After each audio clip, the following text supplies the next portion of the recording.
I believe it was foul play because she had just got a job out of college and then she just killed herself for a traffic stop. So it had to be foul play.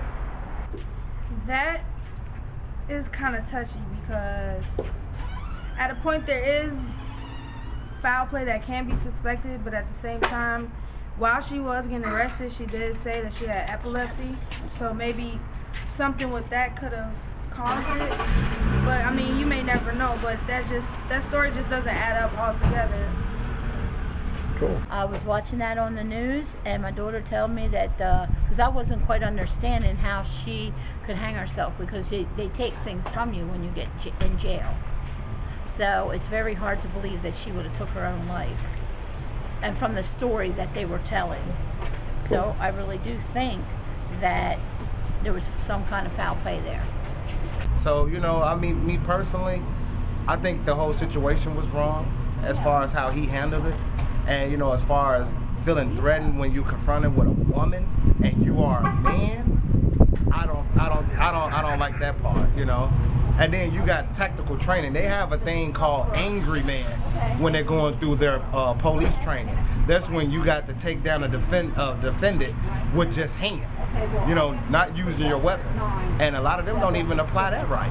When they say they accidentally shot somebody, they have a training called angry man to prevent that right there. But they never use it. And for a man to say he's actually feeling threatened by a woman, that's crazy. And with the way that the laws are going, they can actually mess with you and say, oh, he was resisting arrest. And all you did was get the shit beat out of you because it's 5 different cops pulling you 5 different directions. And that's how you're resisting arrest.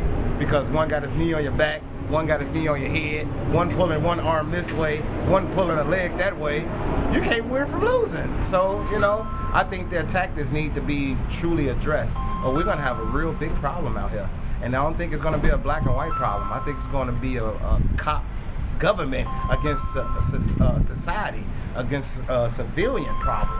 And that's even worse.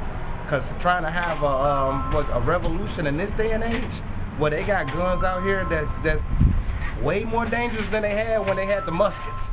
It's going to be real dangerous out here.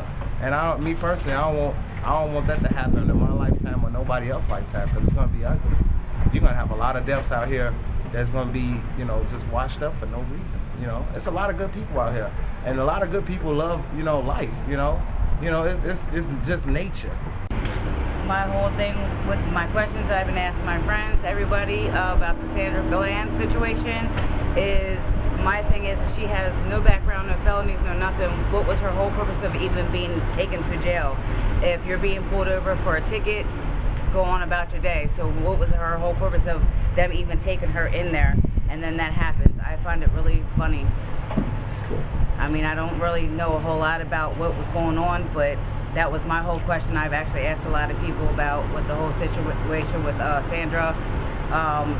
It's really sad. It's hurtful that happened. I mean, something really needs to be taken care of about with these cops. I mean, a lot of things are going on that's not fair anymore these days. But I hope their family gets justice for this. I really do. And I hope they find out what really happened. My opinion on the Sandra Bland situation, and not just pertaining to her, but African Americans all across, this has been an ongoing epidemic. It's becoming it's a true nuisance, number one. Number two, it's unacceptable anymore. You know what I'm saying? I personally, my feelings, there's some foul play. I actually just got through watching the video. The video's been posted on Facebook. They released it. I guess they tried to do that to, save face on their behalf. But at the end of the day, my dad always told me no one knows where the nose goes when the door's closed. So there was something that was done that they're not willing to show. That had to be a fault on their part. They said she smoked a copious amounts of marijuana. I see people get high all the time. I've never seen nobody overdose on marijuana. That's just unbelievable to me. I think it's sad. I feel bad for her family. I pray for her family. I pray they get peace. And for the most part, I pray that justice serves its course. I think it's much needed, not just for her, but for the culture and for the what's going on at this time right now with our people.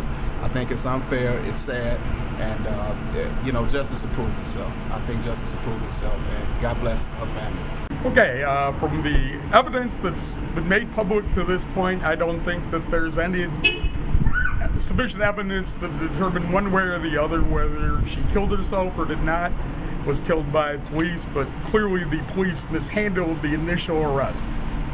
Well, I actually think that possibly something did happen where she did not kill herself, but then they're saying that she had depression and some other concerns. So, you know, that's a bit of a thought that you're like, okay, well, if she kind of had some issues before, then could it kind of happen to where she's like, oh, well, I just moved here, I got this new job, now I'm messing it up. You know, now she's like, oh, this is the end. Could it kind of happen like that? But I don't know. It just seemed a little fishy. Something, I just kind of got a gut instinct that she didn't kill herself. Either something happened and she probably died from it, and they're saying that she killed herself as a result from it. So I definitely don't think she killed herself, but she may have been depressed. You never know. So, yeah. And that was a sad thing, though, that happened. I saw that, and I was just like, the world, where are we going to and from? And it's just sad. You know, it's like, I think if we're all citizens and doing the right thing, why can't justice be justice? And just because you're a police officer and whatever else, that should not mean that you have more power over anybody else to make them do something that they don't have to do. So, you know, I think that's a definitely, you know, injustice. And it's sad, you know, to tell kids this and show them this, and it's a sad thing, you know, so I'm saddened by it.